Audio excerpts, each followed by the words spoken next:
ಎಲ್ಲರಿಗೂ ನಮಸ್ಕಾರ. ಇವತ್ತು ನಾನು ಸಬ್ಬಕ್ಕಿಯಿಂದ ವಡೆ ಮಾಡೋದು ಹೇಗಂತ ತೋರಿಸ್ಕೊಡ್ತಾ ಇದ್ದೀನಿ. ಈ ಮಳೆಗೆ ಬಿಸಿ ಬಿಸಿಯಾಗಿ ಚಟ್ನಿ ಜೊತೆ ತಿಂತಾ ಇದ್ರೆ ಹಬ್ಬ ಅದರ ರುಚಿನೇ ಬೇರೆ, ತುಂಬ ಕ್ರಿಸ್ಪಿಯಾಗಿರುತ್ತೆ. ಸೊ ಬನ್ನಿ ಇದನ್ನು ಹೇಗೆ ಮಾಡೋದು ಅಂತ ನೋಡೋಣ. ಫಸ್ಟಿಗೆ ಇಲ್ಲಿ ನಾನು ಸಬ್ಬಕ್ಕಿನ ನೆನೆಸಿಟ್ಕೊಂಡಿದ್ದೀನಿ.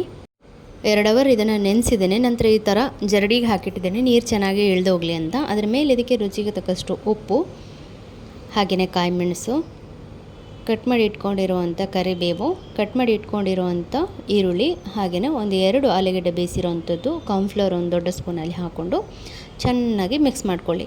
ನಿಮಗೆ ಸ್ವಲ್ಪ ಖಾರ ಬೇಕು ಅಂದರೆ ಖಾರದ ಪುಡಿ ಕೂಡ ಹಾಕ್ಕೊಳ್ಬೋದು, ಏನು ತೊಂದರೆ ಇಲ್ಲ. ನಂತರ ಇದನ್ನು ಚೆನ್ನಾಗಿ ಮಿಕ್ಸ್ ಮಾಡ್ಕೊಳ್ಳಿ. ನೋಡಿ ಈ ರೀತಿಯಾಗಿರುತ್ತೆ. ನಂತರ ಚೆನ್ನಾಗಿ ಮಿಕ್ಸ್ ಮಾಡ್ಕೊಳ್ಳಿ. ಹಾಗೆ ಆಲೂಗಡ್ಡೆನೂ ಜಾಸ್ತಿ ಆಗಬಾರ್ದು, ಕಾರ್ನ್ಫ್ಲವರ್ ಕೂಡ ಜಾಸ್ತಿ ಆಗಬಾರ್ದು, ಹೀಗೇ ಇರಬೇಕು. ನಂತರ ಕೈಗೆ ಎಣ್ಣೆ ಒರೆಸ್ಕೊಂಡು ನಿಮಗೆ ಯಾವ ಶೇಪ್ನಲ್ಲಿ ಬೇಕೋ ಆ ಶೇಪ್ನಲ್ಲಿ ನೀವು ವಡೆನ ಮಾಡ್ಕೊಳ್ಳಿ. ಇಲ್ಲ ಚಟ್ಟೆಯಾಗಿ ಕೂಡ ಮಾಡ್ಕೊಳ್ಬೋದು. ಇಲ್ಲಿ ನಾನು ವಡೆ ಮಾಡ್ಕೊಳ್ತಾ ಇದ್ದೀನಿ. ಈಗ ನಡುವಲ್ಲಿ ಒಂದು ಸರಿ ಈ ರೀತಿ ಹೋಲ್ ಮಾಡ್ಕೊಳ್ಳಿ.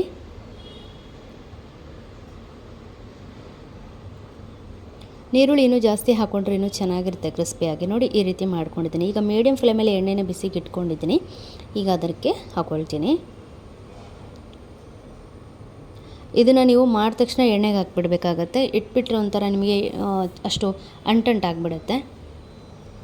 ಸೊ ಇದನ್ನು ಲೋ ಫ್ಲೇಮಲ್ಲಿ ನೀವು ಇದನ್ನು ಇಟ್ಕೊಂಡು ಫ್ರೈ ಮಾಡ್ಕೊಳ್ಬೇಕು. ಇಲ್ಲಾಂದರೆ ಒಳಗಡೆ ಎಲ್ಲ ಅಷ್ಟು ಬೇಯೋದಿಲ್ಲ, ಮೇಲ್ಗಡೆ ಮಾತ್ರ ಬೆಂದಂಗಿರುತ್ತೆ ಮತ್ತು ಬೇಗನೆ ಕ್ರಿಸ್ಪಿ ಹೋಗ್ಬಿಡುತ್ತೆ. ಆದಷ್ಟು ಲೋ ಫ್ಲೇಮಲ್ಲಿ ಇಟ್ಟು ಇದನ್ನು ಫ್ರೈ ಮಾಡ್ಕೊಳ್ಳಿ. ಸೊ ಇದರ ಕಲರ್ ಈಗ ನೋಡಿ ಚೇಂಜ್ ಆಗಿದೆ. ಈಗ ನಾನು ತೆಗೆದುಕೊಳ್ತೀನಿ. ಇಷ್ಟೇ, ತುಂಬ ಈಸಿ ಇದನ್ನು ಮಾಡೋದು. ನೀವು ಸಬ್ಬಕ್ಕಿ ಒಂದು ನೆನೆಸಿಟ್ಬಿಟ್ರೆ ಈಸಿಯಾಗಿ ಮಾಡ್ಕೊಳ್ಬೋದು. ಈಗ ನಾನು 2ನೇ ರೌಂಡ್ ಇದನ್ನು ಫ್ರೈ ಮಾಡ್ಕೊಳ್ತಾ ಇದ್ದೀನಿ. ಇದು ಕೂಡ ಚೆನ್ನಾಗಿ ಫ್ರೈ ಆಗಿದೆ ನೋಡಿ.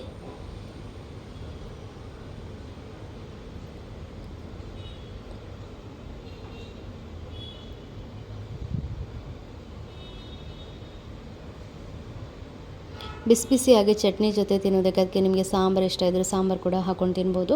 ಚಟ್ನಿ ಜೊತೆಗಂತೂ ತುಂಬಾ ಸಕ್ಕತ್ತಾಗಿರುತ್ತೆ. ನೀವು ಕೂಡ ಒಂದ್ಸರಿ ಟ್ರೈ ಮಾಡಿ. ಈ ರೆಸಿಪಿ ನಿಮಗೆ ಇಷ್ಟವಾದಲ್ಲಿ ಫ್ರೆಂಡ್ಸ್ ಆ್ಯಂಡ್ ಫ್ಯಾಮಿಲಿಗೆ ಶೇರ್ ಮೂಲಕ ಸಪೋರ್ಟ್ ಮಾಡಿ. ಸಿಗೋಣ ಮತ್ತೊಂದು ರೆಸಿಪಿಯೊಂದಿಗೆ. ಅಲ್ಲಿವರೆಗೆಲ್ಲರಿಗೂ ಧನ್ಯವಾದ.